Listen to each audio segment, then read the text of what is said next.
So, a pleasant good morning, everyone. So, welcome back to our class. So, today in our class, we are going to focus mainly on the English grammar. So, ప్రతి వాళ్ళకి English grammar నేర్చుకోవాలని చెప్పి ఉంటుందండి. So, ఆ English గ్రామర్లో ఎప్పుడు కూడా మనం we need to start from the proper basics, అసలు ఫండమెంటల్స్ దగ్గర నుంచి స్టార్ట్ చేసి నెమ్మదిగా వాటిని మనం డెప్త్లోకి వెళ్ళడం జరుగుతుంది. So in today's class I would like to start up the fundamentals of the English topic. So in that English grammar the very important and the fundamental basic unit of the English part we are going to discuss is parts of speech. So today we are going to discuss mainly about parts of speech in this class. So వీటిని మనం తెలుగులో భాషా భాగాలు అంటాం. So మనం జనరల్గా తెలుగులో ఈ పార్ట్స్ ఆఫ్ స్పీచ్ని మనం తెలుగులో భాషా భాగాలు అంటాం. So in English we are having totally 8 parts of speech. So total in English grammar fundamentals of English we will be having 8 parts of speech. అంటే మనకి 8 భాషా భాగాలు ఉండడం జరుగుతుంది. సో ఇందులో the first one is about the noun. The first parts of speech is called noun. దీన్ని మనం తెలుగులో నామవాచకం అంటాం, నామవాచకము. And the second one pronoun. The second one is called pronoun. Pronoun మనం తెలుగులో సర్వనామం అంటాం. So the first one is called noun and the second one is called pronoun. దీన్ని మనం సర్వనామం అంటాం. And the third one is called verb. So the third one is verb. Verb is nothing but దీన్ని మన తెలుగులో క్రియ అంటాం. క్రియ అంటే మనం చేసే పని, the action which we perform or the act of committing any action or any event. ఒక సందర్భాన్ని మనం చేసి చూపిస్తే దాన్ని మనం ఒక క్రియ అని చెప్తాం. సో వెర్బ్ని మనం క్రియ అంటాం, ప్రొనౌన్ సర్వనామం, నౌన్ అంటే నామవాచకం. And the fourth one is about the adjective. And the fourth one is about the adjective. So adjective అంటే దీన్ని మనం విశేషణం అంటాం. విశేషణం అంటే which defines the quality and quantity. అంటే ఒక నౌన్ యొక్క క్వాలిటీ కానీ అదే నౌన్ యొక్క క్వాంటిటీ కానీ. అంటే నౌన్ యొక్క క్వాలిటీ ఏంటి, నౌన్ యొక్క క్వాంటిటీ ఏంటి అని మనం ఎగ్జాంపుల్స్లో చూద్దాం. సో దీన్ని మనం తెలుగులో విశేషణం అంటాం. So first of all you have to know the basics. The first one is called noun, నామవాచకం. And the second one pronoun, సర్వనామం. And the third one verb, క్రియ. And the fourth one adjective, దీన్ని మనం విశేషణం అంటాం. And the fifth one is about the adverb. So adverb పేరులోనే ఉందండి. Adverb అంటే మనం చేసే ఒక పని ఎలా ఉంటుందో తెలియజేస్తుంది. స్లోగా చేస్తామా, ఫాస్ట్గా చేస్తామా, యాక్యురేట్గా చేస్తామా, నిదానంగా చేసుకుంటూ వెళ్తామా, బద్ధకంగా చేసుకుంటూ వెళ్తామా, లెందీగా చేసుకుంటూ వెళ్తామా. అంటే మనం చేసే ఒక పనికి ఒక ఎక్స్ట్రా ఫీచర్ అనేది యాడ్ అవుతుంది. So you're calling it as adverb. సో యాడ్వర్బ్ని మనం క్రియా విశేషణం అంటాం తెలుగులో. సో క్రియా విశేషణం అని చెప్తుంది. So the fifth one is about the adverb. So let me tell you one by one once again. The first part of speech is called noun. Noun ni namavachakam antam. And the second one pronoun, sarvanamam. And the third one verb. So verb ni manam kriya antam. And the fourth one adjective. Adjective ante visheshanam. And the fifth one is about the adverb ante kriya visheshanam అని చెప్తూ ఉంటాం. And the sixth one is about the preposition. Prepositions. So it's very important topic prepositions. So prepositions మన తెలుగులో విభక్తులు అంటాం. So మన తెలుగులో చాలామంది నేర్చుకుంటూ ఉంటారు. డుమువులు, ప్రథమ విభక్తి, ద్వితీయ విభక్తి, తృతీయ విభక్తి, చతుర్థి విభక్తి, కిన్కున్ యొక్క లోన్ లోపల షష్ఠీ విభక్తి, సంభావన, పూర్వపద విభక్తి. సో ఇలా ఏంటంటే మనకి రకరకాలైనటువంటి విభక్తులు వస్తుంది. సో ప్రిపోజిషన్స్ మన తెలుగులో విభక్తులు అంటాం. And seventh one conjunction. And the seventh one is called as the conjunction. Conjunction which is nothing but to combine the two sentences. రెండు వాక్యాల్ని కలుపుతుంది కాబట్టి కంజంక్షన్ అంటాం. దీన్ని మనం తెలుగులో సముచ్చయము అంటాం. సముచ్చయము. సో సముచ్చయము అంటే రెండు వాక్యాల్ని మనం కలుపుతుంది కాబట్టి దీన్ని కంజంక్షన్, సముచ్చయము అంటాం. And the last one is about the interjection. And the last one is about the interjection. So interjection అంటే ఆశ్చర్యార్థకం. ఈ ఆశ్చర్యార్థకాన్ని మనం వ్యక్తపరిస్తే దాన్ని మనం ఇంటర్జెక్షన్ అంటాం. అంటే ఒక హ్యాపీనెస్ అవ్వచ్చు, సాడ్నెస్ అవ్వచ్చు, ఉత్సాహం, ఎక్సైట్మెంట్ అవ్వచ్చు, లేదా అంటే విచ్ ఎక్స్ప్రెసెస్ అవర్ ఎమోషన్స్. అంటే మన భావోద్వేగాన్ని బయట ప్రదర్శిస్తుంటాం. Wow how beautiful it is అంటే వావ్ అన్నది ఒక ఎక్సైట్మెంట్. ఓ అంటూ ఉంటాం. అంటే ఓ అనేది ఏంటంటే ఒక రకమైనటువంటి డిస్కంఫర్టబుల్. అంటే ఏంటంటే మన యొక్క ఎక్సైట్మెంట్ కానీ ఆశ్చర్యాన్ని కానీ మనం బయటకు వ్యక్తపరిస్తే దాన్ని ఇంటర్జెక్షన్, ఆశ్చర్యార్థకం అంటాం. So generally will be having these total 8 parts of speech. So the first one is called noun, namavachakam. And the second one pronoun, sarvanamam. And the third one verb. Verb ante kriya. Okay, చేసే పని. And the fourth one adjective, విశేషణం. And the fifth one is about the adverb, క్రియా విశేషణం. And the sixth one preposition, preposition is nothing but విభక్తులు. And the seventh one is about the conjunction, సముచ్చయము, అంటే రెండు వాక్యాల్ని కలుపుతుంది కాబట్టి సముచ్చయము అంటాం. And the last one interjection, interjection అంటే ఆశ్చర్యార్థకాన్ని తెలిపే ఒక పార్ట్స్ ఆఫ్ స్పీచ్ని మనం ఇంటర్జెక్షన్ అంటుంది. So in total we will be having these 8 parts of speech: noun, pronoun, verb, adverb, adjective, preposition, conjunction and interjection. So now let us move into the detail by each and every one.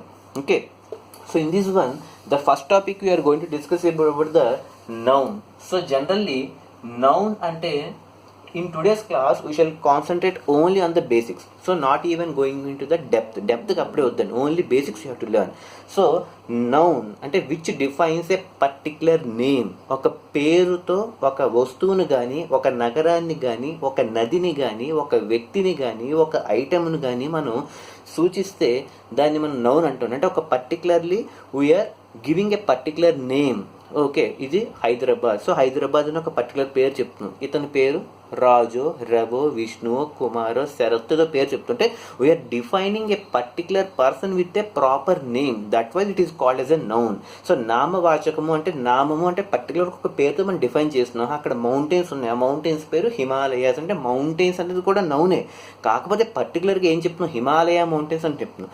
అలాగే river కూడా నౌనే, మళ్ళీ దానికి పర్టికులర్గా పేరు చెప్తున్నాం. Godavari river, Krishna river, Hyderabad, Vijayawada, రాజు, Ravi, Shekhar, mountains, ఇవన్నీ కూడా ఒక్కొక్క పేరుతో మనం డిఫైన్ చేస్తున్నాం. సో ఒక పర్టికులర్గా ఒక పేరుతో కనుక మనం డిఫైన్ చేస్తే those are called as nouns, నామవాచకం అంటాం. ఫర్ ఎగ్జాంపుల్ రాజు తీసుకోవచ్చు, రాము తీసుకోవచ్చు, రవి తీసుకోవచ్చు. రాజు, రాము, Sita, Ravi and Hyderabad. So like this we can take any proper name with a particular definition. Okay, ఒక పర్టికులర్గా ఒక వ్యక్తికి కానీ ఒక ఆబ్జెక్ట్ కానీ మనం తెలియజేస్తున్నాం. So you're calling it as a noun.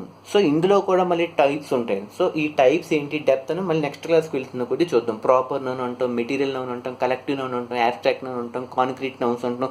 So ఏంటంటే మళ్ళీ మనకి డెప్త్కి వెళ్ళే కొద్దీ ఇంకా నౌన్స్లో కేటగిరీస్ ఉంటాయి. అవన్నీ కూడా నెక్స్ట్ క్లాస్లో చూద్దాం. In today's class you shall focus mainly on the fundamentals. So noun అంటే ఇప్పుడు మనకు అర్థమైంది కదా, పర్టికులర్గా ఒక నేమ్ని కానీ, ఒక ఆబ్జెక్ట్ని కానీ, ఒక ఊర్ని కానీ, ఒక రివర్ని కానీ, ఒక ప్లేస్ని కానీ పర్టికులర్గా డిఫైన్ చేస్తూ you're calling it as noun. And the second one is about the pronoun. So pronoun is nothing but which can replace a noun. అంటే నౌన్కి ఆ ప్లేస్లో సబ్స్టిట్యూట్గా వాడుతాం. ఫర్ ఎగ్జాంపుల్ రాజు అన్నాం. So Raju is a good boy and he plays very well అని చెప్తున్నాను. Raju is a good boy, జాగ్రత్తగా Raju is a good boy and he plays very well. Raju is a good boy and he studies very well అని చెప్తున్నాను. అంటే Raju is a good boy, he అని చెప్తున్నాను. He అంటే అక్కడ ఎవరు, రాజు. అంటే రాజుకి బదులుగా, అంటే in the place of Raju we're substituting this word he. So that he is called as a pronoun. He అంటే ఒక మేల్ జెండర్కి సబ్స్టిట్యూట్గా వాడుతున్నాం. అంటే రాజు అనే నౌన్కి హీ అనేది ఒక సబ్స్టిట్యూట్గా వాడుతున్నాం. అలాగే లేడీకి అయితే షీ, ఇట్. సో అలా he, she, it. For example మనం అందరం ఉన్నామండి. సో మనం అందరం ఉంటున్నాం. మన అందరం అంటే పేరున చెప్పడం ఇబ్బంది అవుతుంది. కామన్గా మనం ఏం చెప్తాం, ఉయ్ ద పీపుల్ ఆఫ్ ఇండియా అంటాం. అంటే అక్కడ ఇండియాలో ఉన్నటువంటి ప్రతి వారిని సంబోధించడం అంటే చాలా కష్టం. కాబట్టి కామన్లీ యూఆర్ అడ్రస్సింగ్ ఉయ్. అంటే ఉయ్ అంటే in the place of Indians. In the place of Indians అంటే ఇండియన్స్ యొక్క నౌన్లో సింపుల్గా మనం ఏం రీప్లేస్ చేస్తున్నాం, ప్రొనౌన్ ఉయ్ని రీప్లేస్ చేస్తున్నాం. So pronoun is nothing but is a part of speech which can be replaced in the place of a noun or which can be substituted in the place of a noun. Noun కి place లో మనం ఈ ప్రొనౌన్ని మనం substitute చేయొచ్చు. For example రాజు ఉన్న ప్లేస్లో he వాడతాం. లక్ష్మి అని ఉంది, లక్ష్మి అన్న ప్లేస్లో మనం షీ అనే పదాన్ని వాడతాం. ఫర్ ఎగ్జాంపుల్ ఒక ఫ్యాన్ కానీ, ఒక టేబుల్ కానీ, ఒక ఐటెం ఏదో ఒకటి ఉంది, దాని ప్లేస్లో అది ఫర్ ఎగ్జాంపుల్ ఇప్పుడు ఫ్యాన్ తీసుకుంటాం, అది మగ ఫ్యానా ఆడ ఫ్యాన్ అని చెప్పి మనం we cannot differentiate that one. So అటువంటి వాటికి మనం ఇట్ అని వాడతాం. ఫర్ ఎగ్జాంపుల్ ఇప్పుడు ఒక టేబుల్ ఉంది, హీ టేబుల్ షీ టేబుల్ అని చెప్పండి మనం. సో జనరల్గా ఏం చెప్తాం, ఇట్ ఈస్ అ టేబుల్ అని చెప్తాం. Because we cannot define a particular gender to the table. Correct or not? So in that way he, she, it, you అంటాం. For example excuse me, okay, excuse me, you please give me the side అంటాం. అంటే అతని యొక్క పేరు మనకు తెలియదు, okay, you అని చెప్పి సంబోధిస్తున్నాం. అంటే యూ అంటే ఒక పర్టికులర్ పేరు ఉంది, ఆ పేరు ప్లేస్లో మనం యూ అని చెప్తున్నాం. Got it or not? So ఏంటంటే he, she, it, you, they అని కూడా అని చెప్తుంటాం. They are creating a nonsense in the పబ్లిక్లో వాళ్ళు నాన్సెన్స్ క్రియేట్ చేస్తున్నారంటే అంటే వాళ్ళ పేర్లని మనకు తెలియదు, కామన్గా మనం ఏం చెప్తున్నాం, దే అని చెప్తున్నాం. So which is used in the place of A noun. He, she, it, you, we, they. So these are called as the pronouns. Means these are nothing but which can be used in the place of noun or which can be substituted in the place of a noun. So వాటిని మనం pronouns అంటూ ఉంటాం. So now I hope that you have got the difference between the noun and pronoun. So now let me move into the next topic, verb. Very very important. So verb is nothing but which defines that the action has been committed. ఒక action అక్కడ మనం చేసాం, ఆ action చేసి దాన్ని తెలియజేస్తే దాన్ని మనం వెర్బ్ అని చెప్తూ ఉంటాం. ఫర్ ఎగ్జాంపుల్ కుక్, అమ్మగారు వంట వండారు, కుక్. సో కుక్ అని ఏంటంటే ఒక క్రియ, ఒక పని జరిగింది. నేను మ్యాచ్ ఆడాను, నేను టీచింగ్ చేశాను. Now at present I am teaching, అంటే నేను చేస్తున్న పని ఏంటి, teaching. Means the action which defines that a particular action has been committed. అంటే అక్కడ ఒక యాక్షన్ జరిగింది, ఒక పోలీస్ జీప్ వస్తుంది, దొంగ పరిగెడుతూ ఉన్నాడు. ఓకే, పరిగెడుతూ ఉన్నాడంటే వాడు ఒక జాబ్లో ఉన్నాడు, ఏం చేస్తున్నాడు, వాడు పరిగెడుతున్నాడు. Means the situation which defines an action that has been committed. అంటే ఒక యాక్షన్ జరుగుతుంది, running, playing, reading, crying, jumping, laughing, crying, cooking, eating, murmuring, discussing, fighting, arguing. So like all these, అంటే మనం ఏదైనా సరే ఒక పనిలో ఇన్వాల్వ్ అయ్యామంటే that work is called simply you're calling it as verb. So verb అంటే క్రియ, మనం చేసే ప్రతి పనిని కూడా మనం క్రియ అని చెప్తూ ఉంటాం. ఫర్ ఎగ్జాంపుల్ ఒక మదర్ వచ్చి అబ్బాయిని అడుగుతుంది, what are you doing my son? I'm doing my homework మా. He will say like that, I'm doing. అంటే డూయింగ్ అంటే అక్కడ చేస్తున్నాడు, అంటే రైటింగ్ ప్లేస్లో డూయింగ్ అనే వర్డ్ యూజ్ చేస్తున్నాడు. సో డూయింగ్ అంటే వాడు హోంవర్క్ చేస్తున్నాడు, ఐఎమ్ డూయింగ్ హోంవర్క్ అంటే ఏం చేస్తున్నాడు, డూయింగ్ అంటే చేస్తున్నాడు, కాబట్టి calling it as verb. So like these verb is nothing but సింపుల్గా మనం చెప్పాలంటే వెర్బ్ అంటే ఒక యాక్షన్ని తెలియజేస్తుంది. Just now I told you, running, walking, sleeping, crying, fighting, arguing, jumping, crying, laughing. So like all these verbs, అంటే మనం action ఏదైనా ఒక చేస్తున్నాం అంటే దాన్ని మనం వెర్బ్ అని చెప్తుంటాం. So now let me move in to the next one is about the adjective. Okay, so very very important, ఇక్కడి నుంచి జాగ్రత్తగా వినండి. సో అడ్జెక్టివ్ని మనం విశేషణం అంటాం. సో అడ్జెక్టివ్ని మనం విశేషణం చెప్తూ ఉంటాం. విశేషణం పేర్లోనే ఉంది. సో ఈ విశేషణం అడ్జెక్టివ్ అనేది ఏంటంటే నౌన్ కానీ ప్రొనౌన్ కానీ దాని యొక్క క్వాలిటీని కానీ క్వాంటిటీని కానీ తెలుపుతుంది. ఫర్ ఎగ్జాంపుల్ నౌన్ ఉంది, ప్రొనౌన్ ఉంది. అంటే నౌన్ కానీ ప్రొనౌన్ కానీ దీని యొక్క క్వాలిటీని కానీ క్వాంటిటీని కానీ చెప్తుందండి. Quality or quantity. Okay, so noun కానీ ప్రొనౌన్ కానీ ఏదైనా అవ్వచ్చు. ఫర్ ఎగ్జాంపుల్ నౌన్ ఏదో ఒక పేరు తీసుకున్నాం. ఓకే, సో రాజు సింగ్స్ వెరీ నైస్. రాజు పాటలు చాలా బాగా పాడతాడు. రాజు సింగ్స్ వెరీ నైస్ అని చెప్పి ఒక వాక్యం ఉందండి. సో రాజు సింగ్స్ వెరీ నైస్. సో ఇక్కడ జాగ్రత్తగా మనం అబ్జర్వ్ చేస్తే రాజు అనేది ఒక నౌన్, ఇతను సింగ్స్ వెర్బ్ పాట పాడడం అని చెప్పాం, అంటే ఒక యాక్షన్ చేస్తున్నాడు. ఆ పాటలు ఎలా పాడతాడు, నైస్. నైస్ అంటే ఇక్కడ క్వాలిటీయే కదా. So nice you can say that it is an adjective that belongs to a particular noun called Raju. అంటే ఒక నౌన్కి కానీ ఒక ప్రొనౌన్కి కానీ క్వాలిటీని కానీ క్వాంటిటీని కానీ చెప్తున్నాను. సో క్వాంటిటీ అంటే న్యూమరికల్స్. ఫర్ ఎగ్జాంపుల్ నెంబర్స్లో, for example Raju purchased. Raju purchased 2 kg onion. So Raju 2 kg ఉల్లిపాయలు కొన్నాడని చెప్తున్నాం. So Raju purchase 2 kilos of onion. అంటే ఇక్కడ రాజు అన్నది ఒక నౌన్. ఈ నౌను ఆనియన్స్ అంటే ఎన్ని కేజీలు కొన్నాడు ఒక నెంబర్ ఇండికేట్ చేస్తుంది. So here quality, here quantity. So both describe the noun. Got it అన్నాడు. ఆర్ ఎల్స్ ప్రొనౌన్ తీసుకుంటే రాజు ప్లేస్లో హీ పెడతాం. గాట్ ఇట్ అన్నాడు. So he sings very nice, he purchase 2 kgs of onion. So like that నౌన్కి కానీ ప్రొనౌన్కి కానీ క్వాలిటీని కానీ క్వాంటిటీని కానీ డిఫైన్ చేస్తే దాన్ని మనం అడ్జెక్టివ్ అంటే విశేషణం అని చెప్తుంటాం. So quality or quantity that has been allotted for a particular noun or pronoun is called as a adjective. Got it or not? So you have to remember 2 words, quality or quantity. The noun or pronoun, whatever it may be, which is having a particular quality or quantity that determines its particular quality and quantity is called as adjective. For example, Sita is a beautiful girl. For example, you are taking the sentence, Sita is a beautiful girl. Girl and generally you are calling it as pronoun. So ఆ ప్రొనౌన్లో అక్కడ ఎవరు ఉన్నారు? సీత. ఆ అమ్మాయి ఎలా ఉంది? Sita is a beautiful. Beautiful అంటే quality. So like that ప్రతి దానికి నౌన్కి కానీ ప్రొనౌన్ కానీ క్వాలిటీని కానీ క్వాంటిటీని కానీ చెప్తే we're calling it as adjective. So now let me move in to the adverb. So adverb is very very important. You please listen here, pay your attention. So adverb. So adverb is nothing but in the name itself it is indicating that మనం చేసే ఒక వెర్బ్కి ఒక extra feature add అవ్వడం. అంటే adjective కానీ వెర్బ్కి కానీ ఒక extra feature add అయితే దాన్ని మనం యాడ్వర్బ్ అంటాం. Got it? Please listen, please pay your attention. Adverb is nothing but it is a part of speech which is obtained by adding an extra feature to verb or adjective. ఒక క్రియకు కానీ విశేషణానికి కానీ ఒక extra feature add చేస్తే దాన్ని మనం adverb అని చెప్తూ ఉంటాం. For example, Raju runs very fast. Raju runs very fast ఒక లైన్ మనం తీసుకున్నాం. So Raju runs very fast అని తీసుకున్నప్పుడు ఇందాక యాడ్వర్బ్ అంటే ఏం చెప్పుకున్నామండి? The extra feature that has been added to verb or adjective.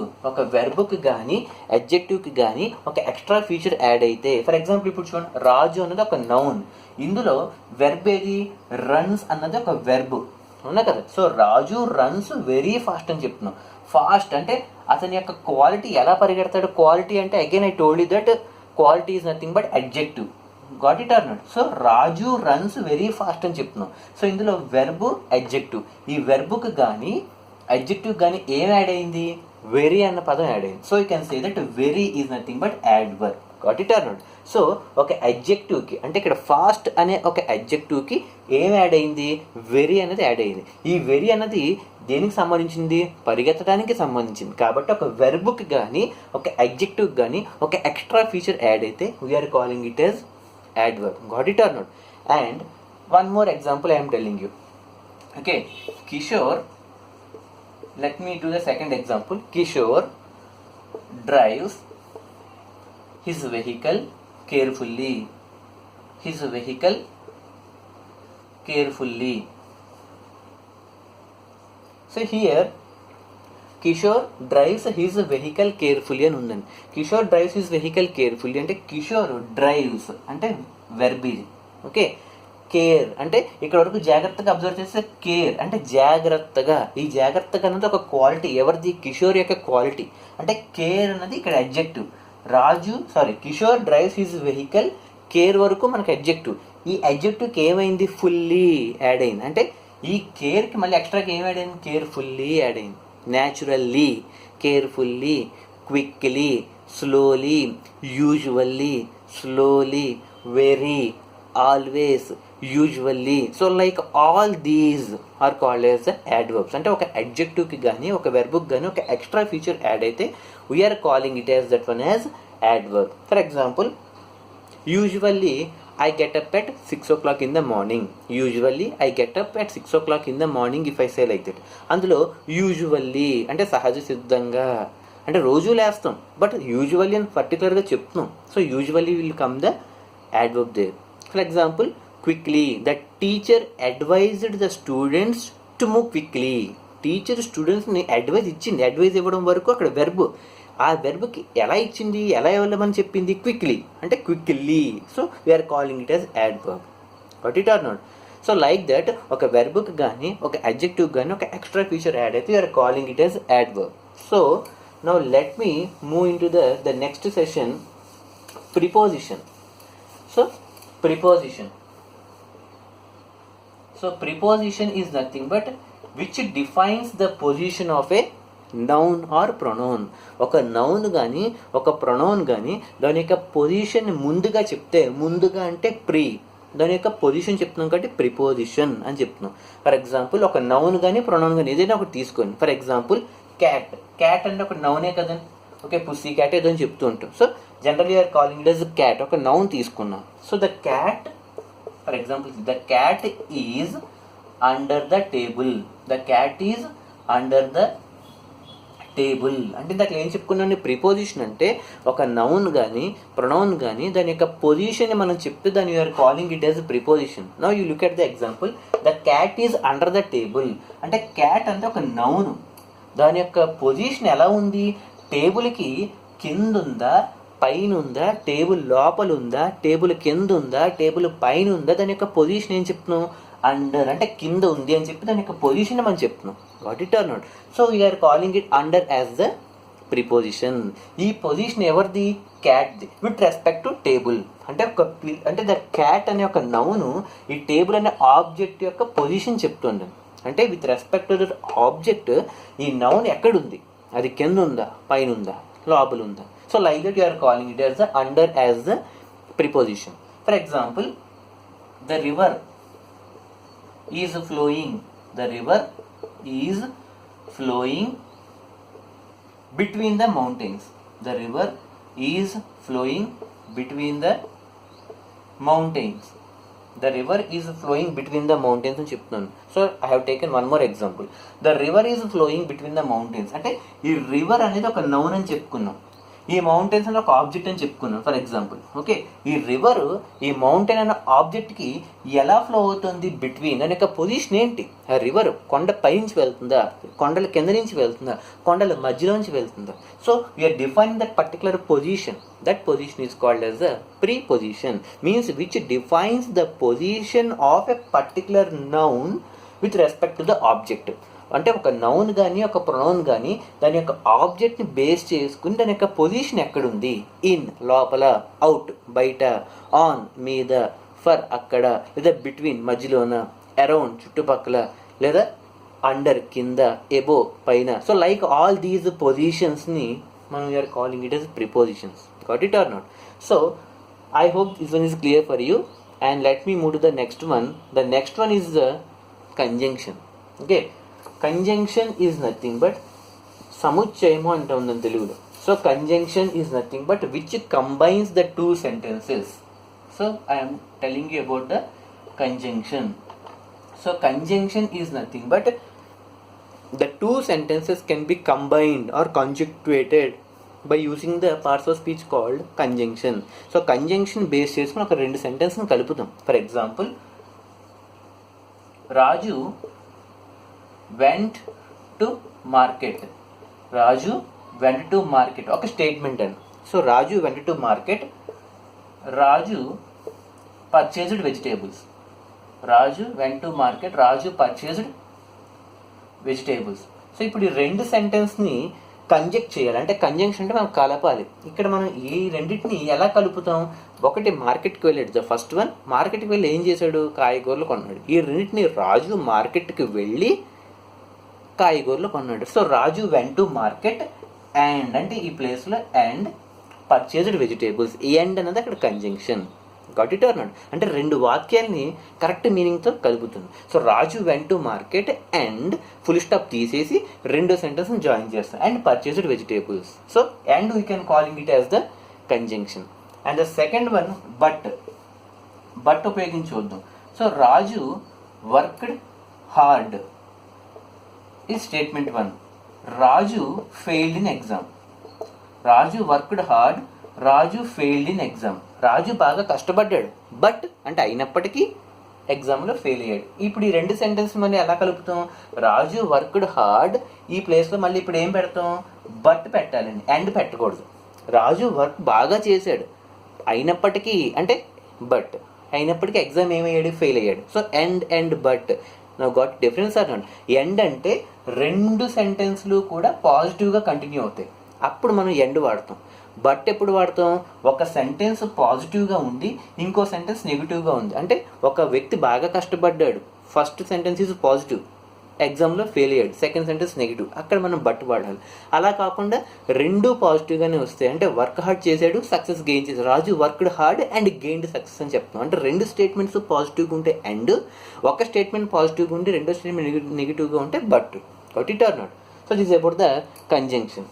And the next one, the last is nothing but interjection. So interjection, last one. So interjection is nothing but which expresses a sudden feelings. Okay, oh అంటే for example oh my god అంటుంటాం. Oh అంటే మన ఒక sudden feeling. అలాగే wow how beautiful it is, wow how. Okay, అలాగే hurray అంటూ ఉంటాం, hurrah. Okay, like this. Okay, oh wow hurray, got it or not. So like all these expressions అంటే సడన్గా వచ్చినటువంటి భావోద్వేగాలు, ఎమోషన్స్ ఏవైతే ఉన్నాయో. అలాగే అలాస్, అలాస్ అంటే the saddest situation. Alas I lost my grandfather, like this. Hurrah I got first rank in EAMCET. Hurrah అంటే happiness, alas అంటే సాడ్నెస్, వావ్ అంటే ఎగ్జైట్మెంట్, ఓ అన్న కూడా ఒక sudden feeling. So like all these sudden feelings which are followed by an exclamatory mark are nothing but interjection, ఆశ్చర్యార్థకం. What it or not. So these are about the fundamentals of parts of speech. ఇక్కడతో అవ్వలేదండి, these are only the fundamentals. So వీటి మీద examples, statements ఇవన్నీ కూడా will look after in to the next class. దీనికి సంబంధించినటువంటి gerunds, phrasal verbs, exercises, sheets, work sheets అన్నీ కూడా మనం చేద్దాం. Okay, so till now I hope that you have followed to a little bit some extent. Thank you everyone. Take care.